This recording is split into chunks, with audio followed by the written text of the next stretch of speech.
MMA show. Today I'm being joined by two students actually of a gentleman we've had on a couple of times, Stephen Cook from Team Underground. Well, he says students, these guys, he says, are ready to go. They're out there winning titles. Their cousins, I said, winning titles, bloody doing the best thing in MMA at the moment. Massive up-and-comers. It's Harry Keane and Will Drewitt. Well, sorry, Harry Humble Keane and Will Warfare Drewitt. Sorry, mate. How's it going, mate? You all right? Mate? Yeah, really good, guys. I said, appreciate you guys coming on. I said, I've spoken to you guys individually in the past, you know what I mean, at events and things like that. And I've spoken to Steve, and he speaks very highly of all of you in the gym, you know, especially you two as well. You know, he wasn't picking any favourites or anything, but he says watching you two spar in the gym is something people bloody pay for. Do you know what I mean? So, no, man, it's great to have you on, and it's great to see, you know, the young up and talent coming through. And if you don't mind me asking, who's the older one? Me, yeah, I'm the older one. I'm the older cousin. I don't look it though. I'm the small one. I was going to say, he's bloody towers over you. How old are you now? He used to pick on me till I got big. Oh, no. I read somewhere that he kept cracking wrestling moves on you or something like that. He curls more than me now. What's the age gap between you? I'm 2 years older. All right, then. So it's pretty close then. Like, have you, like, basically grown up together through life, basically, from a very young age? Yeah, always, yeah. Yeah, no, I know. When he hit puberty, when he was like 15 and I was still tiny, he could throw me right about. That's it. And all of a sudden, he shot up. I think you're nearly looking me in the eye, to be fair, mate. Like, how tall are you? 6'1". Exactly, mate. I'm 6'4" and I'm 30. Jesus, man, you're going to be... Well, we can tell from when we watch your fights, mate, you know, they don't like getting in range of you because you throw that jab really well, you know. That's obviously something you like to use a lot in your game. Yeah, stiff jab always works, to be fair. That's our boxing coach, isn't it? Our boxing coach, John, he installed that in us. Jab's key. Early age. Yeah. Rack the points up. That's it, mate. That's what I'd like to hear. Well, before we go into your like fights and things like that, I'd like to rewind it all back and just hear the story, you know, from where it all began, all that sort of stuff. So obviously you've known each other your whole lives, but for example, Will, what got you into MMA? Because I think remembering back somewhere that Harry followed, not like a sheep, but he followed you. Obviously, he saw you in MMA and you invited him to a gym. So what got you into it initially? Yeah, well, I mean, I was doing some kickboxing like when I was younger and that, and I sort of. And the gym sort of had like kickboxing bits, and then they had a bit for jiu-jitsu, things like that. And I went and learned a bit there, and to be honest, I really enjoyed it. Do you know what I mean? But it was more of a keep fit gym, and it sort of gave me something to do. It was a bit of a hobby. But I said to Harry about coming down and that, and you just started boxing, didn't you? Yeah. Just started boxing with our boxing coach now, and we went down there. And to be fair, it wasn't sort of the level that we wanted. It wasn't like the intensity training that we wanted, things like that. So. Harry went back to his boxing coach and he was doing sort of pads and privates and things like that. And I went to a boxing gym in Eltham and went there and sparred and things like that, and like fell in love with it really. And sort of me and Harry used to spar, and he'd done pads, but I'd been taught no technique, but I'd had sparring. Do you know what I mean? So when we sparred, it was a bit scrappy. It was, yeah. I can imagine. My dad's friend, then he introduced us to Dean Bray, who was really, really good in his day, really, really good. And he's brilliant now. I mean, I don't know where he gets the fitness from, but a person who works for my dad said, you've got to go train with Dean Bray. And we headed down Double K, and he was there at the time. It was Dan Harris's gym at the time. Dan Harris, Harris Fight Academy. And that's where we started. Started down there, and then it changed to Double K. And then carried on going down there. Then we made the transition to Underground. But how did that come around? Getting into Underground. Like, did you know Steve beforehand, or did you know anyone who was training there already? I had a fight with one of their team members, Nabil, on WCMMA. He won the lightweight title against him. But I mean, we noticed straight away, Joe, when I was fighting him, like, we go to the weigh-ins on our own. It's just us two. We rock up, do you know what I mean? Like, weigh in and we go have a Nando's. But looking at them, they had a massive team there, do you know what I mean? It was really nice, like a very friendly atmosphere. And obviously, I was fighting him, do you know what I mean? So it wasn't like, we wasn't overly friendly, but we could just tell that they were nice people, do you know what I mean? And they had a lot of team members and that. And we went down there for sparring. What was it, about a couple of months later? Yeah. Really good quality, and I like the way Steve coaches as well. It's good. Yeah, mate, he's definitely got a lot of love for you lot down the gym, and he says, He says honestly, he might see you. Obviously, we know at the moment, Will, you're an amateur and Harry, you're a pro, but he sees you, Will, as just as, you know what I mean, as much as capable as possible, you know, to be in those pro divisions as well. If you don't mind me asking, you know, has there been a thought of moving up to pro? Because obviously you're coming off a great win your last fight. Yeah, You know, great, tough guy as well, man. He was. We'll talk about that a bit more in a minute, but.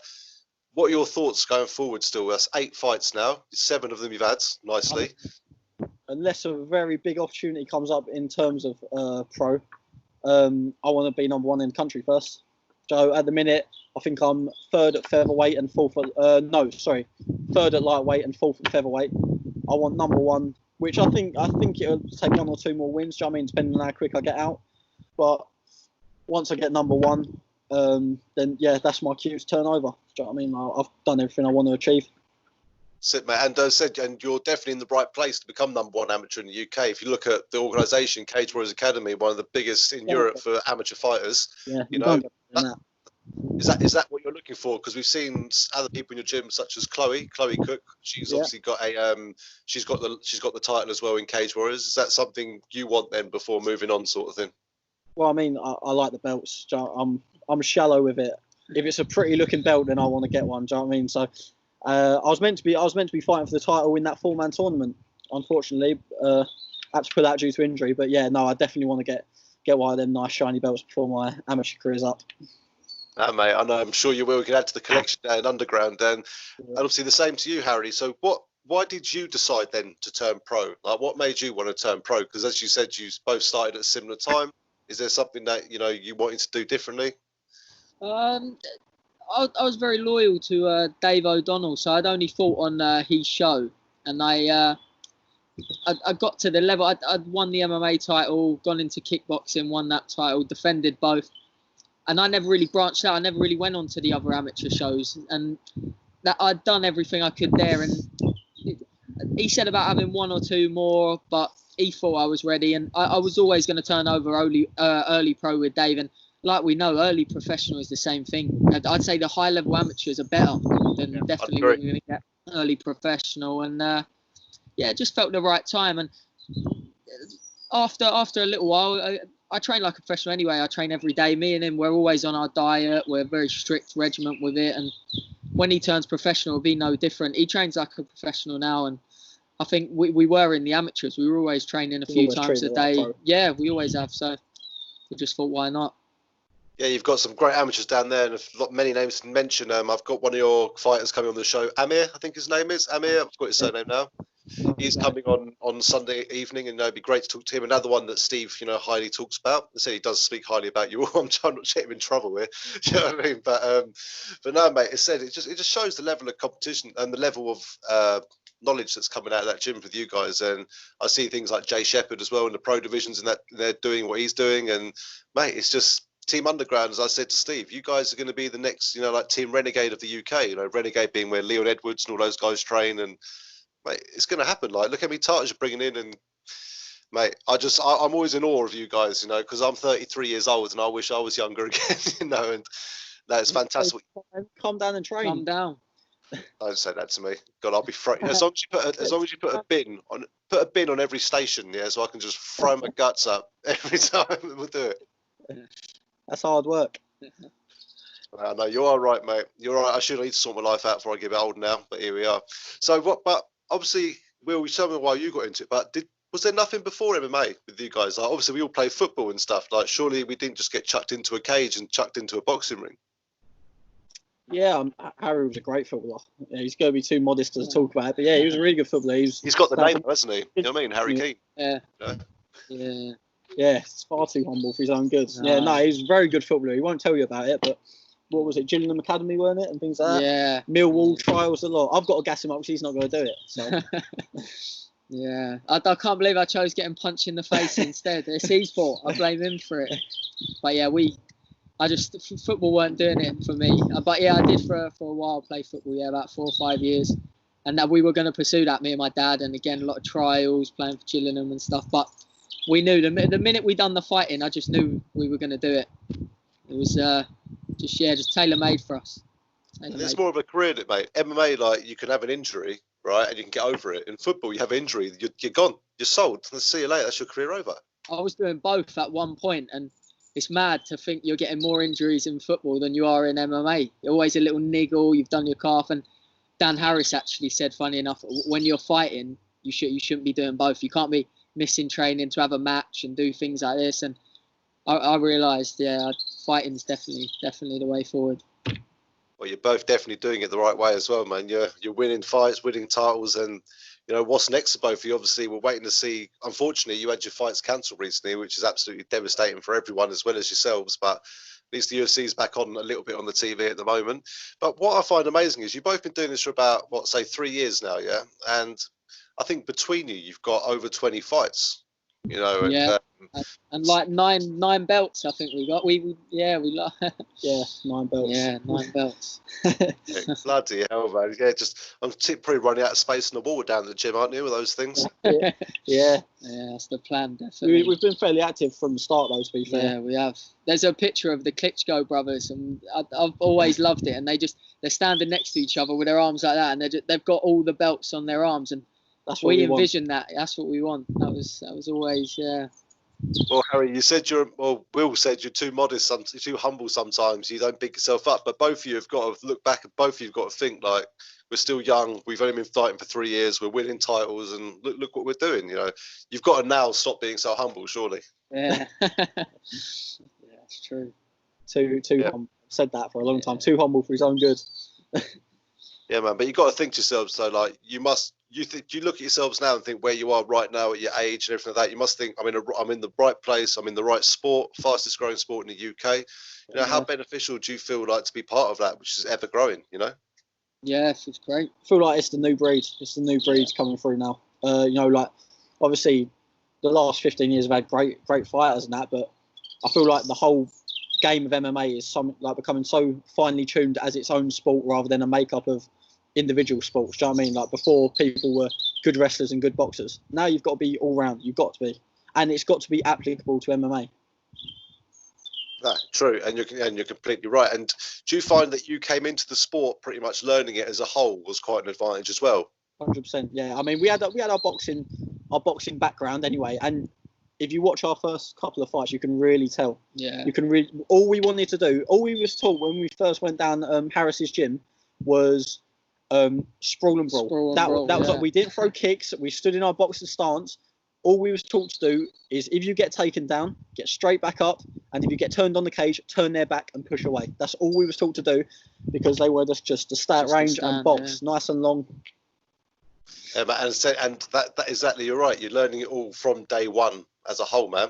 It's so beneficial for people like yourselves. And you're right. You look at the bigger organisations like UFC and stuff, and look at all the new champions that are coming through now.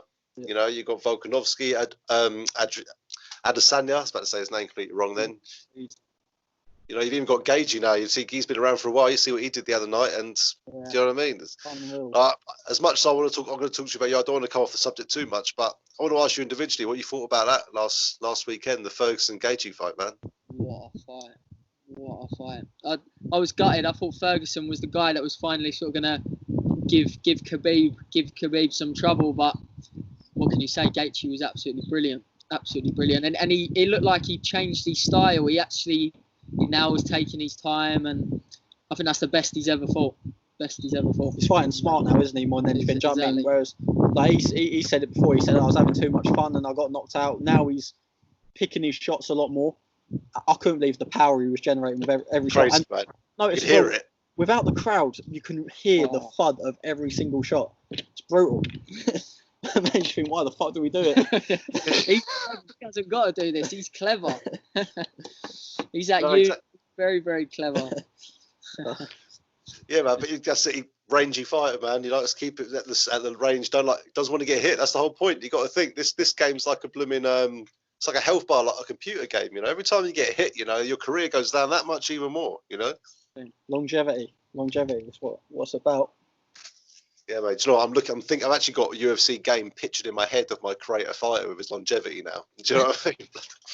But so obviously we've seen you at UCMA quite a lot, Harry, mate. It's definitely where you've grown up. But you've seen you now on a couple of ECMA cards as well. It's only one letter difference. You know what I mean? It's all right. But have you found fighting on Frank's show as well, mate? which I think, which I've spoken to you about myself before. Yeah, no, I found it really good. I think it's really good up and coming show, and yeah, we really like Frank. Got a lot of time from Frank, so and I wanted that title. When we was with Underground, a lot of them were fighting on there, and I was looking and thinking, "Quite, I definitely want that belt, definitely." So I was happy. Yeah, happy. I got the UCMMA title, and then definitely wanted that ECMMA one. We've got that now, so I'm happy. Yeah, man, big organisation. Obviously, UCMA, one of the biggest in the definitely most popular in the UK. Everyone knows about UCMA. Yeah. You've had how many people have fought in there, which now in the UFC or Bellator? You know, you got what's his name, Johnny Walker, fought in UCMA for a while. He's actually come and trained. He's actually come and trained with you boys.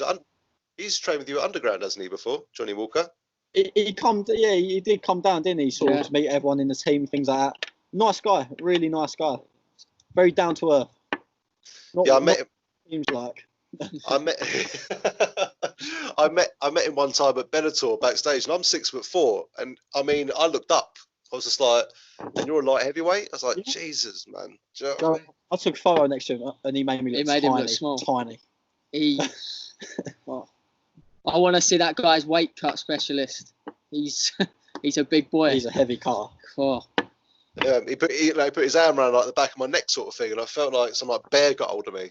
Do you know what I mean? Like, but anyway, man, it's good. But how cool is that, though? You know, you see this sort of caliber of fighters taking time to come and meet all you lot. That must be, you know, very. What's the word I'm saying? Like, you don't go to a football. I bet when you were playing for Gillingham, like their top striker didn't come and say hello all the time, or you know, all that sort of stuff.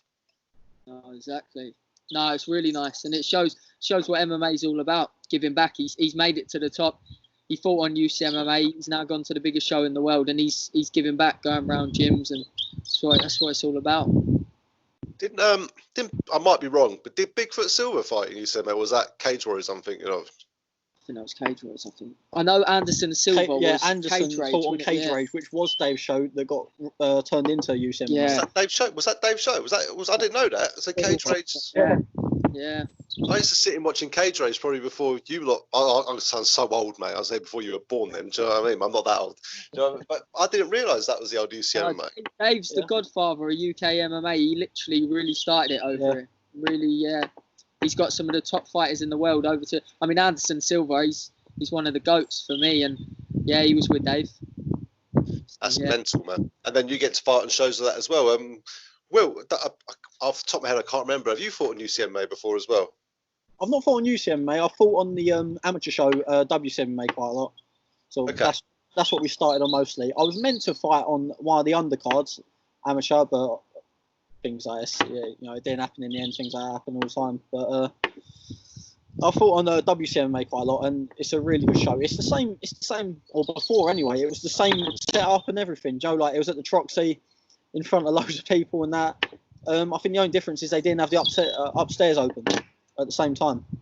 Okay, yeah, I see what you mean. It's not different, but then they moved it to the Circus Tavern, which again is nice, quite a nice little venue, isn't it, as well?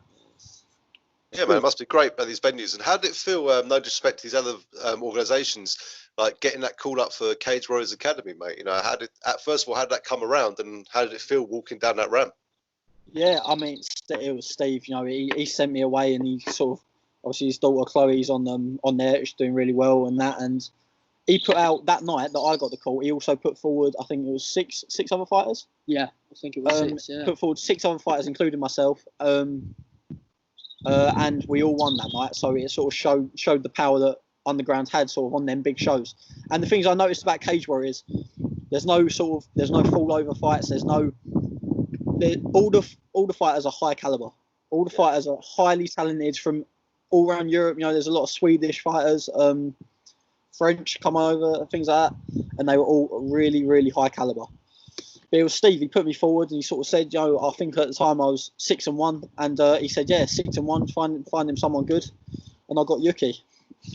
Yeah, man. Where was that guy from again? I couldn't recognise his flag. Nepal, I think. Yeah. How cool is that, mate? Fighting people from halfway around the world. Oh, fucker, yeah. He was. Well, you said there Steve sent you away. What do you mean you sent you away? No. He sent a list of names off. He sort of sent. Oh right, I thought you meant he sent you away to a training camp or something like that, a different one or something. He does want to do that. Though. He does. He wants to send us to Thailand. Didn't he do that with his kids as well? Or Chloe went out there, didn't she, at least? Yeah, we're gonna look at Phuket top team, I think. Yeah. What do you think of that? What do you think of that opportunity at such a young age, getting to go all the way basically the other side of the world, man? Yeah, amazing. The plan. I mean, we was good to say about going to the States, but I think Thailand is just as good, and it's a lot cheaper. Do you know what I mean? Like, because obviously at the start, fighting's not exactly luxurious and that. So at the start, anyway. But and at the top sometimes as well. Well, of course, yeah. Yeah. I was gonna say, that Rosenstrike got I think it was 18,000. Oh my! That the one that got knocked out by Ngannou. Yeah, do you know what though? And there was someone actually got paid 12 grand on that card that night. Ridiculous. The one who fought Greg Hardy.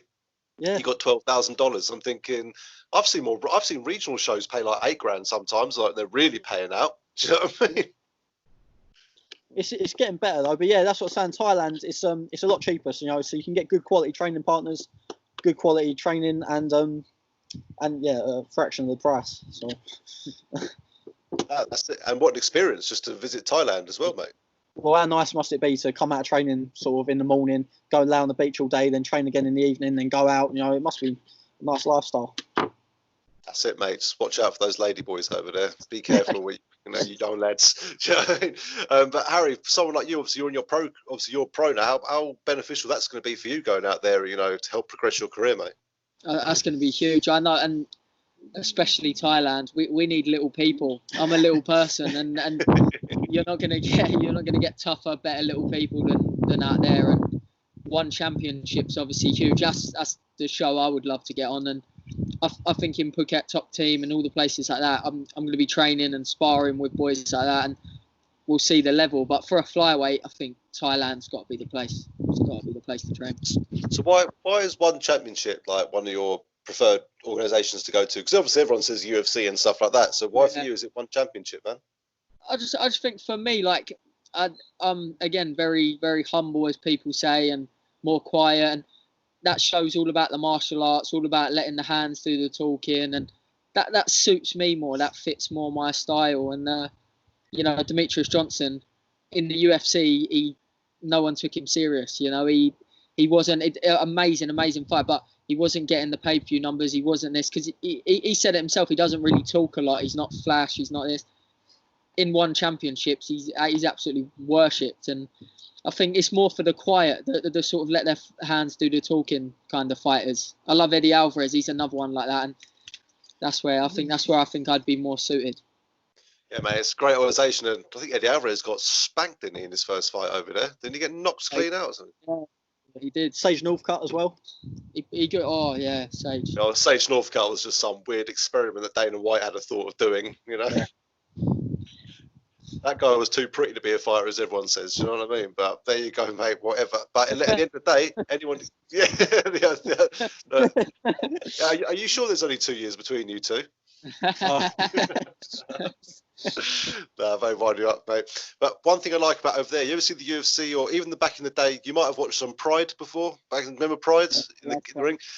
Yeah. What you'll know in those events, you notice that you never hear anyone boo in the crowd, and everyone gets applauded. Every fighter gets applauded because it's a warrior sport, as they think. Did you agree with that? Yeah, 100%. I've noticed now as well with the UFC, sometimes when it goes to the ground, people boo because there's not as much understanding.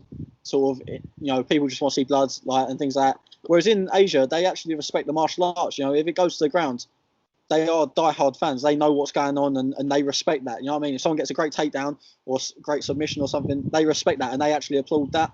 I think a lot of that's culture, because they're martial artists. Well, we know John Haggerty, obviously from Down Team Underground. Yeah. Their martial artists are their absolute worlds out there. It's like they're actors. In America, they've got acting, they've got everything, they've got tons and tons of sports. Their national sport is Thai, and it's different. It's just completely different. Fighters are absolute heroes. They're just your type of people, mate. They're humble, aren't they? Do you know what I mean? Exactly. That's it. But what an opportunity to go over there. Someone from the UK I've spoken to recently has gone over to one championship. Have you heard of Kettle's Gym before? Yeah. Crawford. Beniz Aldis is a female fighter there. She's won multiple Thai fighting championship. Have you seen that before? It's fantastic, yeah. So she's on her way to one championship, mate. You know what I mean? And she got, unfortunately, she was meant to fight recently, but it got called off because of the virus situation, obviously. But Yeah, mate. It just shows the opportunity is here. They're happy to come over to the UK and bring them over, mate. And Exactly.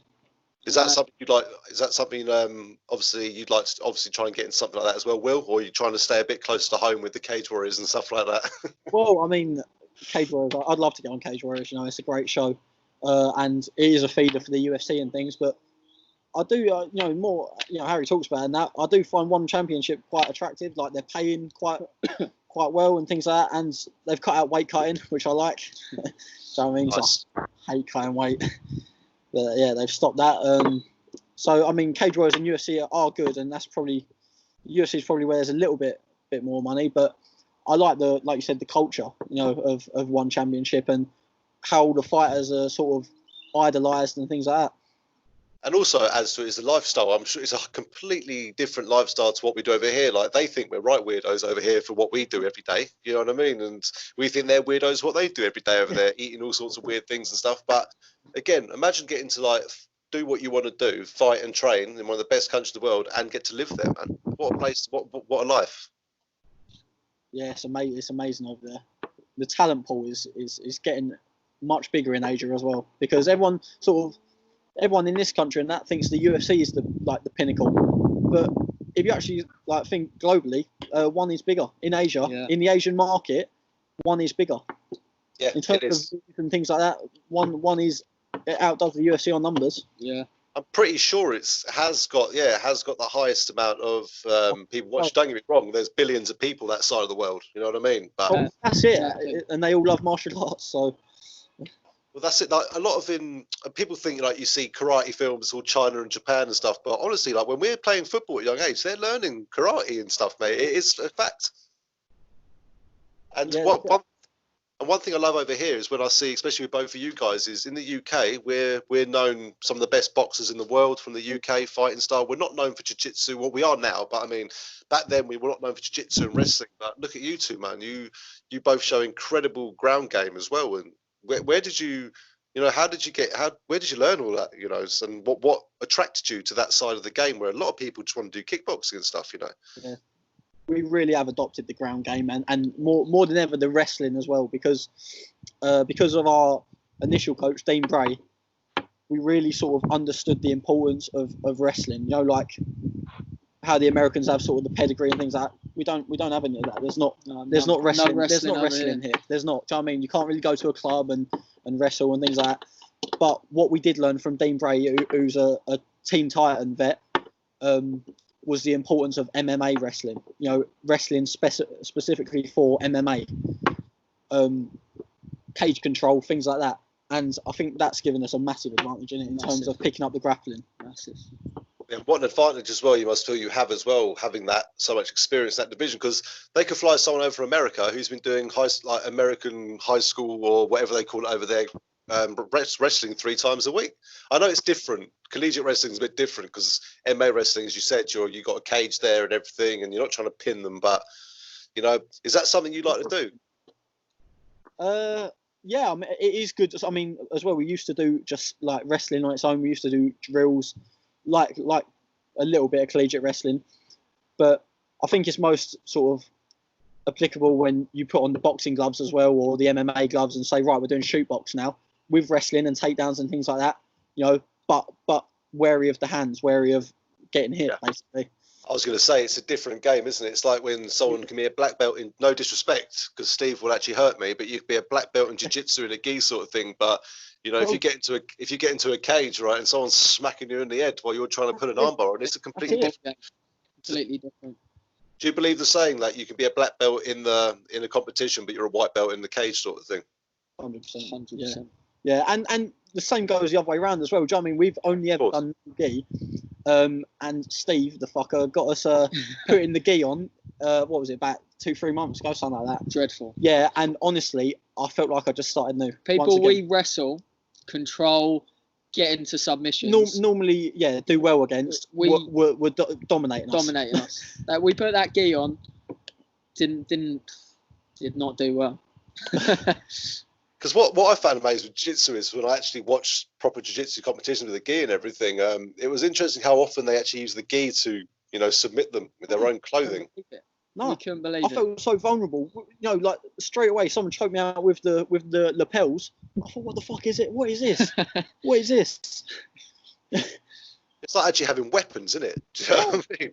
Yeah. Well, Steve, I think I went with Steve, and he was like, "Oh, come here, yeah."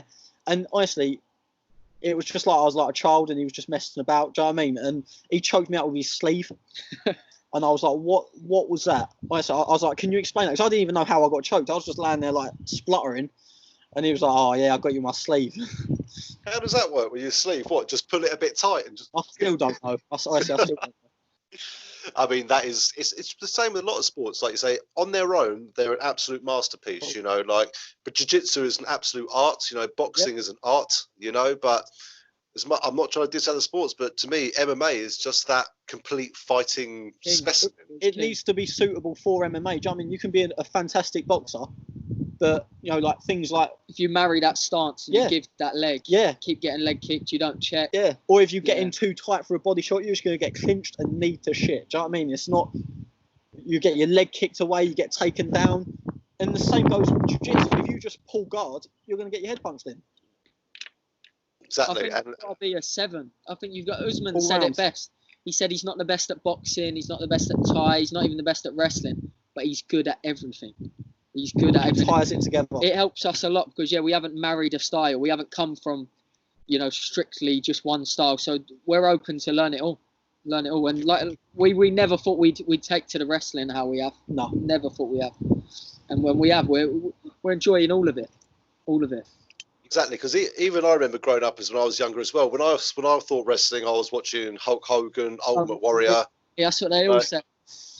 I mean, but when I turned it off, when I stopped watching it was the days of like The Rock and all them sort of days, you know. And mate, those guys are serious bloody athletes, though. But at the end of the day, that's the wrestling I knew.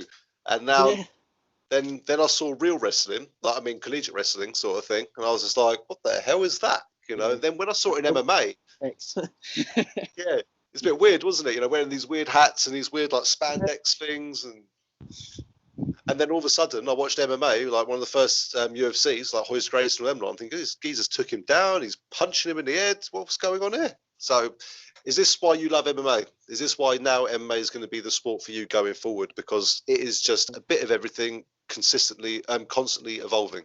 Yeah, it's a real fight. I love the fact, you know what I mean? I know you're the same. If someone's better than me at boxing and they're smashing me to bits on boxing, you can take them down and you can do what you want. Do you know what I mean? If you're dominant in one area, then you can force the fight into that area. If you're good enough at it, you can force the fight into that area. You know, whereas if you're a poor boxer going against a good boxer, you're getting brain damage. Do you know what I mean? There's no two ways about it. You're getting stopped. Well, you can see, you can actually put the McGregor-Mayweather situation in. You know, Mayweather is an absolute. He knows he's an artist, isn't he, of the sport? And McGregor's a good boxer. He ain't a shit boxer. Even if he's knocked out.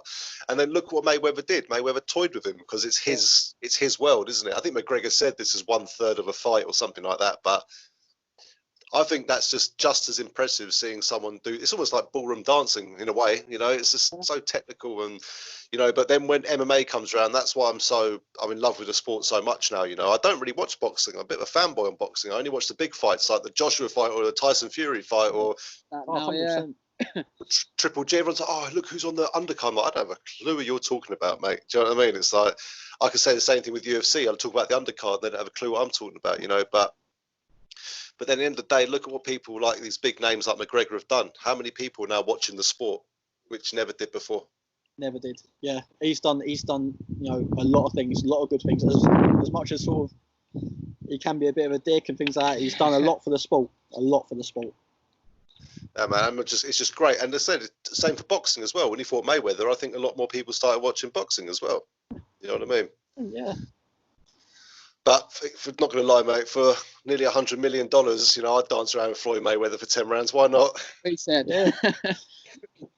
Well, he said he's coming back in July, McGregor, so we'll see who that'd be against. You think he'll have Gaethje or do you think Khabib? Or I think, I've heard he wants Gaethje. I think that's Gaethje doesn't use his wrestling, so I think that's a good fight for him. I really do. I think McGregor will land a lot, and it's not like boxing. He beat him. It doesn't really make as much sense, but you know, Gaethje's both losses. Alvarez, Poirier, McGregor destroy both them. I think if Gaethje uses his wrestling, but I don't think he will. I see McGregor stopping Gaethje, but he's never beating Khabib. McGregor will never beat Khabib. No one will ever beat Khabib in my eyes. No way. So he'll beat Gaethje, I believe. Then I'll go on to Khabib, biggest fight in MMA history, and I believe he'll lose again. I think Gaethje done really well against Ferguson, but Ferguson is there to be hit. Yeah. Whereas McGregor, how good a counterpuncher is he? Do you know what I mean? He's very elusive. We've been SBG for his birthday. We my 18th. For his 18th, we were fighting, and his mum paid for us. Yeah. She's amazing, his mum, and just like all our parents are. And we went out to SBG, and their style is so like McGregor, so in and out, fluid, very elusive. Really, really. And you can see he's a product of his gym. But like he said, Ferguson is there to be hit. He's very hittable, Ferguson. Whereas McGregor is quite not slick. Now, you see anyone who comes out of that gym in SPG, you're right, they have that karate side stance sort of thing. They're very bouncy. Mexicans out there. Yeah. We started walking them down. What's going on? We thought we was really good boxers. They're hitting us moving. We had to start walking them down. Bloody hell, mate. It just shows, isn't it, sometimes? But again, SPG make big things. They've got Pedro Carvalho fighting for the Bellator title soon out of there. They've got some... But I couldn't even keep going on about all the different names they make. But again... This is what these gyms been around for a while, and this is what I'm saying about Team Underground. I reckon it's going to get to that sort of level with the people you've got in there. You've got people winning titles. It's not as if you're like the gym you initially started at, where you didn't feel challenged enough, So how blessed do you feel to have fallen into the right gym at such a young age as well, man? You know what I mean? Both of you. Yeah, it's great. It's great as well. And that's what you said as well. It is an actual team. It's not just you turn up and train and spar people. It's a team, do you know what I mean? We go for Nando's after the weigh-ins together, things like that. And for the first time, we've had that sort of sense of being a team. Yeah. Turning up to fights, you've got people with you and stuff. Whereas we just done it on our own before. Yeah, we've done everything. We would show up literally on our own to the weigh-ins. To Dave's show. Yeah. This is like a family. It's a family. Yeah. And yeah, it's done us wonders. We see so many different styles down there. So many. It's good, man. It's good to always have each other's back as well, mate, and stuff for that. And now you're definitely in the right place. There's no need to be moving on from there. You've got some huge names coming out of there. Great coaches. I think Steve's jiu-jitsu is second to none. Do you know what I mean? It's absolutely unbelievable. Absolutely very good. And I've heard he lives with a jiu-jitsu master as well. I heard his wife's a purple belt or something as well. Yeah, so them two are fine in lockdown. They're going to be fine. They're still rolling. They've got each other. Well, talk about lockdown. Obviously, we've got you two. We've obviously got you two are still quite obviously close by with each other. You can visit each other and stuff like that, mate. So, have you been able? What have you two been doing during this lockdown? First of all, actually, before that, you're both so active and fighting all the time. How does it feel to be told you can't fight and they can't tell you when neither? Hate it, honestly. Itching to fight. It's a shock, wasn't it? Big shock to our system. Big shock. Yeah. Yeah, we're trying to stay busy. We running, still training, but I think we'd go mad otherwise. Yeah, we would. If we would go crazy otherwise. Do you feel quite beneficial that you've actually got each other? Because there's some people at home with a sofa they're beating the shit out of, But that's been the way since the start, hasn't it? Do you know what I mean? We've done this together, and we've always it's nice. I feel bad for the people that have to do it alone. Do you know what I mean?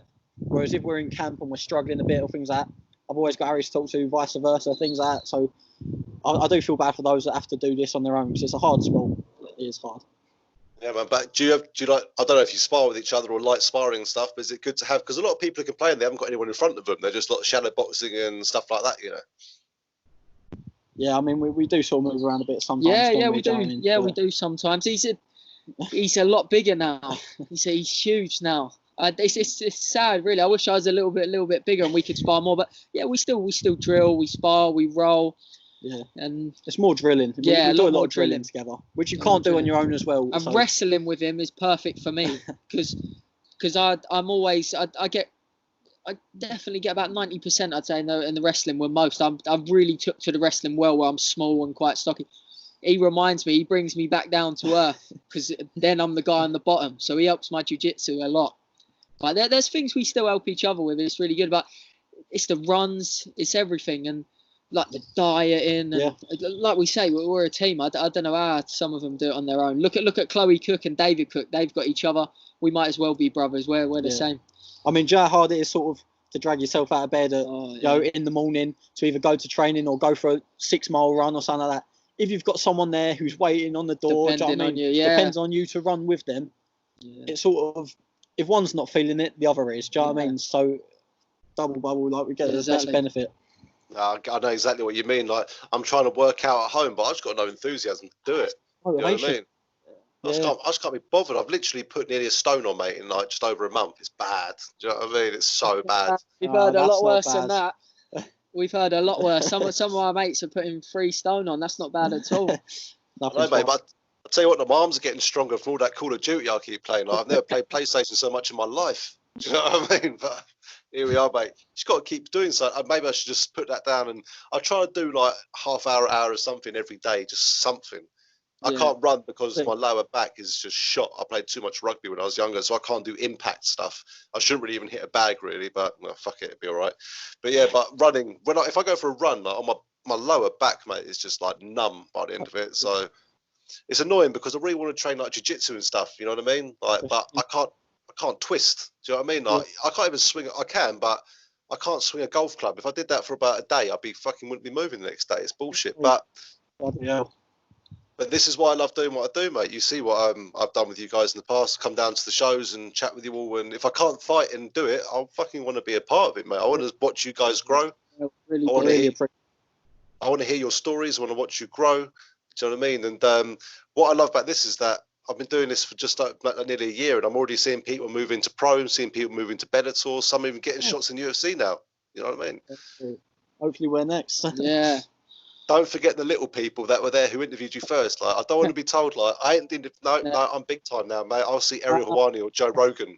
Do you know what I mean? We're humble. Remember, we're humble. None of that. No, you're humble. He's warfare. Do you know what I mean? Go on then. I'll tell you what then. 2 completely different guys in, say, height and, you know, build and stuff like that, yeah? But you're from the obviously same family, but 2 completely different personalities in humble and warfare. Like, I know when they call you humble, Harry. I'm not even going to ask you, but first of all, who gave you the nickname? I bet it was Will, wasn't it? That was Dave. That was actually Dave O'Donnell. Yeah. Oh right, okay. Yeah, they all, a few people were trash talking me and stuff, and a few opponents, and I'd always just say, I'll let my hands do the talking. And yeah, especially my last fight when I won the flyweight title, that opponent spoke a lot, and He gave me it that night, Humble Harry, he said. So, and it's just stuck. It's just absolutely stuck. Is it Humble Harry Keane or Harry Humble Keane? I think it's Humble Harry Keane. My dad wanted Supreme. He's actually got a business, Supreme. He wanted Harry Supreme Keane. I said, God, there's a bit of a difference. You can't be humble and then call yourself Supreme. Maybe that's later down the line. Supreme Keane, though. I like that, mate. No, keep it humble, man. Dad liked it a lot. Keep it humble, man. That's it, mate. That's what it's all about, mate. And Will, I've seen your fights, so I know what your warfare is all about. But who gave you that nickname? Harry. Yeah, Harry gave it to me. Like, we was just talking about one day, and we sort of like thinking that, and we was thinking like, oh, what could it be? You mentioned that because I always get smashed to bits in my fights. Like, always come out. He's value for money.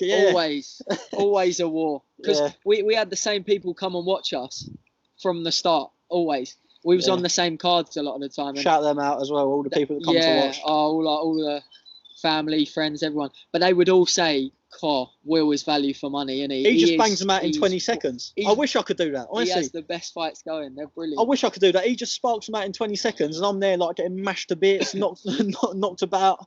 Well, I don't want to show your kids. I'm telling you, they're brilliant. Well, brilliant. Your last fight, Will, was definitely one to watch, mate. Like, don't take it the wrong way, but I want to just say you showed a chin, mate. I'm not saying you fought badly, but you showed you a chin, man. You know what I mean, mate? Like, I mean, you kept catching that jab, and he kept coming over with that right, I think it was, and you just like didn't even care. Like, yeah, what's that? Do you know what I mean? Yeah, I mean, we say that, don't we? Do you know what I mean? Like, nice people and that, but can be tough when we need to be. Yeah, no, but that's sort of what I wanted to show. To be fair, like I said that before that fight. I know that's not the right mindset, but I knew the level of opponent, and I said, Joe, whether I win or lose, like me and Harry used to talk about on the way back from training, I said, whether I win or lose, I want it to be a good fight. I want to show what I'm made of. Do you know what I mean? I want people to know.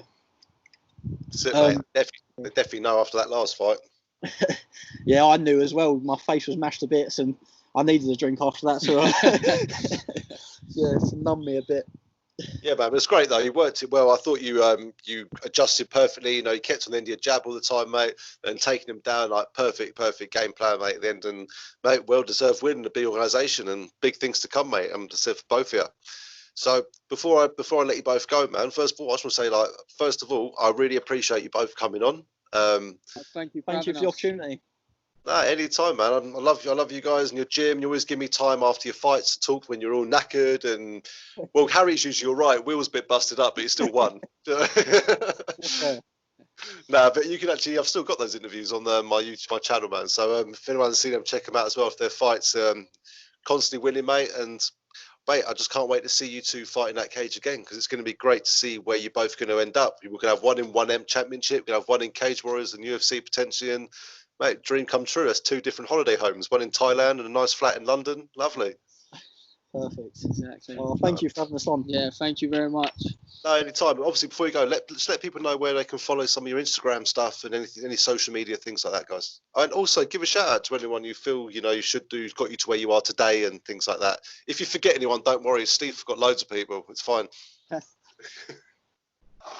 Yeah. Right. What's your Insta? Harry Keane 1 is my Instagram, and obviously Harry Keane on Facebook. And Will Drewitt MMA. That's it. And type both of them in. He's not a Nike sponsor. He wasn't showing that off, by the way.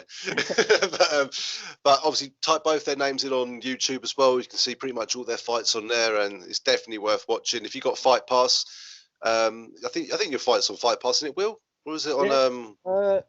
I think Cage Warriors. It's on Cage Warriors YouTube channel, and some ECMMA ones are on YouTube as well, and some CMMA ones are on Fight TV. That's it, mate. Well, make sure everyone looks out for that, because again, this is the new breed. These are the up and coming fighters in the UK, mate. We're going to take over, as they said, so let's do it. And you're definitely going to be doing big things and adding those belts to your walls, lads. So thank you very much, mate, and I can't wait to see you all back in there again. Thank you. Just like to shout out Steve. Yeah, thanks Steve. Our boxing coach John. I want to thank my dad for everything he does with me. Really, really and supportive. I'll shout my mum out as well, because I love her lots. Yeah. Right. Good lad, isn't he? He's a good boy. Exactly. Yeah. Of course, mate. Wouldn't be the people we are, mate. And I'm sure if your mum heard you going to Thailand, she's probably thinking, no, you ain't. Not without me, you're not. She hates watching me fight, bless her. She's always there, though, or she ain't missed one. Nah, that's the main thing, mate. And fair play to you, mate. A lot of people's family don't turn up because they're too scared to see what happens. But we want to as well. We get a huge family come watch us. All our family and friends support us loads. So I want to shout them out as well. I mean, we have a really nice, good supporting friends and family. Definitely, and what I love about that is that when you guys have fought in the shows I've been at, the amount of noise it's made in those crowds, mate, and also I just find it's amazing. It's like, I turn around and everyone's warming up. So, where are you from? Oh, Team Underground. How many of you are there? Do you know what I mean? It's like army. We come with an army. You do, man. That's what I love. As you said, it's the family atmosphere, man. And it just shows that they're there for you. And again, I think the first person who picked you up was Jay Shepherd, mate, after your fight in Cage Warriors. Do you know what I mean? So. Oh, I love Jay. Yeah, shout him out as well. Yeah, I love definitely. Jay. He's on a tear at the minute. He's knocked 4 people out in a row, I think. He's doing mate. Well, we had him on a podcast a little while ago, mate. Yeah, he beat Quinton Drewitt, didn't he, for the in the Contenders? We travelled up to Norwich to watch me, my dad, and Will. That's a nice quality event there. That's a good one to look for as well. For you both. Really like Contenders. It was very professionally done. Yeah, mate. And mate, you can't anything called the Contender Series or Contenders or anything like that, mate. It's going to be bloody good, isn't it? So. It's a shame they didn't get out to Florida in the end. It was meant to be doing a Florida. You'll all be queuing up saying, so, Jay, do you need a corner man for Florida? Beach in Miami. That's it, man. I'll tell you what, lads. Have a great day. I'm jealous of your garden, but enjoy the day, mate. And thanks again. Sorry, mate, cut off there. What was that? Thank you for having us on. Thank you for the opportunity. Anytime, mate. Thank you for giving up your time, mate, for the last 45 minutes or so, mate. Much appreciated. Again, I'll catch up with you at your next fight, I'm sure. Thank you, mate. See you later, guys. Take it easy.